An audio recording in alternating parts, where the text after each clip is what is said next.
Alright, so here today we got some actually great news for solo leveling. I wanted to show this to you. A lot of players in my comment section have been kind of dying for this, and the devs kind of made a statement on it. And again, this is something that we're slowly finding out more and more as time is progressing, because simply they didn't release the translations themselves, and they also say some stuff that they don't choose to translate. So I wanted to show this to you that they've said themselves, again, not translated, but I wanted to go through it and again give you a summary of what happened here and what's going on. So new to the channel, like and subscribe. Again, summer giveaway part 1 has come to a close, announcing the winner on Discord, and I will ping that on the video today. So be ready for that. And then again, part 2 is next week, but we have to get through the winners this time, so focus on this one. Be ready for it. Giveaway is now closed, so whoever entered in. So yeah, like and subscribe. Let's hop into it. A lot to talk about. Remember, also, gift codes should be here today or tomorrow. I don't know what the devs are doing. We're a little late on the gift codes. Devs, send them out. Come on now. But if they haven't already, again, they should be sending them out today. Be ready for it. I'll update you as soon as I get them, because again, I do get the noti like that. So if you'd like to get support for a gift code, make sure to do so. 2 gift codes are active through the system: 1,000 Essence Stones and some more mana imbued fragments. So again, be ready for it. Want to support? Link in the description, pinned comment. And again, I'll announce some details about the giveaway here too soon. So stay tuned for that. But what we're getting into here today is this. A lot of stuff to talk about. We actually have the breakdown for everything that they've meant and wanted to say during the stream. A lot of this stuff wasn't said, so I don't know where the devs are. They didn't publish it themselves. Usually they have it like fresh and early, like right off the presses, right when the stream goes and concludes, or a few days after. This time they didn't choose to translate any of it, so I don't know if they really dropped some big bombshells they don't want you to hear, or what happened. I can't tell for sure, but here's everything that was supposed to go on, or what they've said in the Q&A sections, or sections you may not have understood. First of artifacts. They don't intend to remove the gold cost for removing artifacts, but they plan to run multiple events where you can exchange or remove artifacts free of cost. There was also a talk about making it permanently free to remove the gold for hunters that were at Ascension level 10. So basically, whale status. Nice. They announced the dates for of the first rounds of the event, 8/14 to 8/18. So again, today it ended, right? We're gonna get another go at this again at 8/22 to 8/25. Again, use this while you have it. It's only for a few days that you do have the chance to use it. So have fun with it, and obviously party with it, because it is a good feature. It is. Like, you can actually test out good skill sets or good gear sets on your characters and see what the combat power increases actually are, versus having to waste 8,000 currency every time, which it gets pricey. Once you add it up, it gets pricey. Even whales will agree it does get pricey after a bit, because it's like the amount of stuff you keep swapping in and off. It just sucks. So good change, but they should consider to remove it permanently. It's so stupid that it's not. Sung Jinwoo improvements. We're expecting a new job to be released around the end of August. So again, confirmed end of August. We knew that. Or close to the next big update early in September. If they delay it, oh my god, come on now. The stream also indicated a sketch of the job concept. The job will provide skills related to armor break. We suggest, as previously mentioned, to hold off on your rune fragments, as the skills are most likely going to be very powerful. In September, we will get a new level cap increase up to level 90. So again, another confirmation over here. You guys wanted it. Again, they said every, 8 weeks now, or 6 weeks. Every 6 weeks we get it.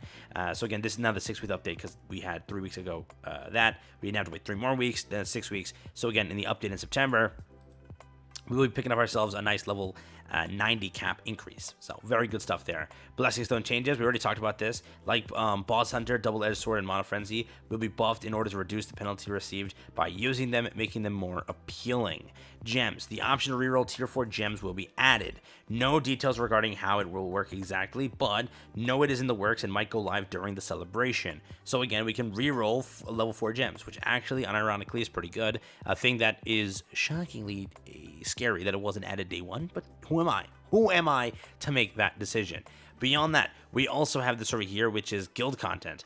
Guilds will allow players to fight bosses, complete missions, and obtain exclusive currency that you're going to use in exchange for the guild shop. Remember, guild content is a big thing I've been kind of emphasizing, and also they've been emphasizing, so remember that. Again, guilds are a big core to any Netmarble game, so you kind of want to be a part of it. And yesterday, we kind of confirmed something, that we had a free SSR weapon from the shop, so remember that also. But yes, beyond the guild shop, we also will have mini games, and in general, it's highly recommended to join one to experience all those features. So again, they are putting a lot of emphasis on it. They want to make this like a pretty special and core content, so try your best to participate. And if not, I know a lot of players don't want to like interact like that with other players.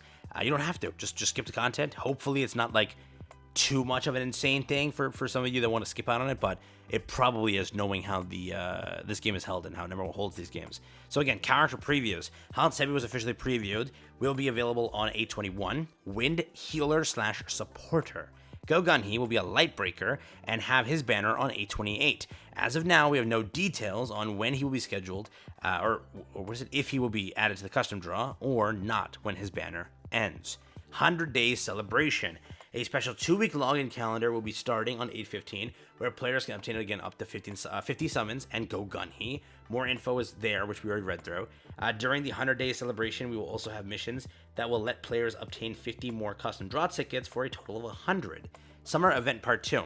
The summer event will feature Emma's swimsuit as a reward. It's likely Han Semi's swimsuit will be her character costume, while Alicia could be a Hunter Pass reward. More info will come as we get closer to the actual event. Players should be able to change to...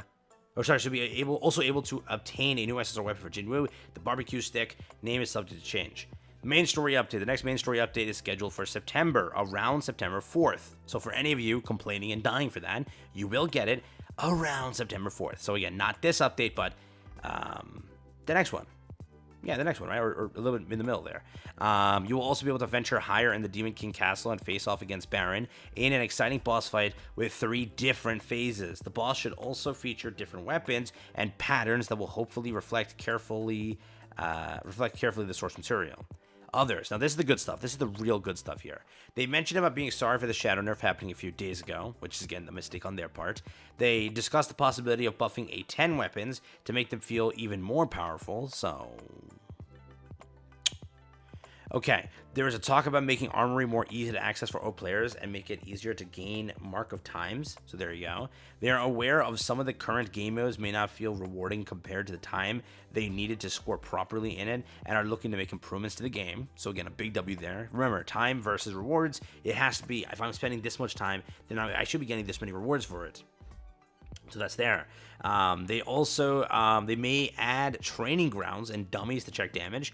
Very cool stuff here. Most games that I play don't have that, and we need that. Like, desperately need that in those games. So I'm guessing we're going to desperately need that in this game too. Let's go with that, right? They will expand the Battlefield of Chaos, making it easier to obtain higher tier gems. They will try to rework the healing given / received substats, main stats, to make them more useful. They talked about how they want to, and this is the big part. This is the biggest part of the video. They talked about how they want to make co-op happen, even if the initial goal for the game was strictly a single-player game. Listen, they are talking about how they want to make co-op happen. Make co-op happen, dude. If they do it, if the devs can make co-op happen, the game is 10 out of 10 in my opinion, dude. We are dying, and a lot of players are dying. I asked a poll, actually, on my initial... was it stream, or I don't know when I asked this, but I asked it, right? We had almost a few hundred votes. We were like 800 to 700 votes, and which is pretty good, right? And we got about an 80% of the community saying, yeah, we need it. We freaking need co-op. Co-op is a really good thing, again, for a game like this where you can flex with your against your friends, randoms, whatever you want to do. Have an insane build, destroy them, or have a terrible build, get carried by them. There's always that fun thing that co-op brings, and so many games that incorporate co-op end up lasting much longer because, again, playing solo every single day, it gets dry, right? Switching it up with friends, switching it up with randoms, it does get fun. It does get pretty cool, and I do think for the most part, if co-op is implemented, it's a huge thing for the game. And I do think that on the whaling aspect, just like other games that I've played where co-op, like, you know, people don't want to fall behind, they want to show off, like, this is my build, this is what I can do. It always just leads to more money in the end, because again, you always want to flex, whatever. Yes, people get carried, obviously, but it's always that thing of pushing your account further to beat those that are around you, or you know, right? That's basically it. So cool confirmation. They are trying to implement co-op. Again, a lot of big changes for, again, a lot of content and such. The buffs for the Blessing Stones, the changes for the gems. Down here, the character previews automatically confirming that stuff there. Celebration stuff, the free stuff over here. Main story update coming September 4th. The Shadow Nerf issue, buffing A10 weapons, which is wild. Fixing up and buffing up content that doesn't feel rewarding enough. They'll expand Battlefield of Chaos, making it easier to obtain higher tier gems. For the most part, a lot of this stuff is really good, and it is great news for the game. They are listening constantly and trying to, again, improve stuff. Again, over here, this thing over here being the Armor break skill, they promise more skills and more additions to that. And then again, level 92, a lot of good news from the start stream here. But let me know what you think. Again, how you feel about this. WL down below, let me know. And again, do you want co-op? Do you not want co-op? I'm curious about that the highest of anything I ask you. Do you want co-op? Do you not want co-op? I'm curious. So take care, have fun. That's been it for me. Peace out, and I'll see you tomorrow.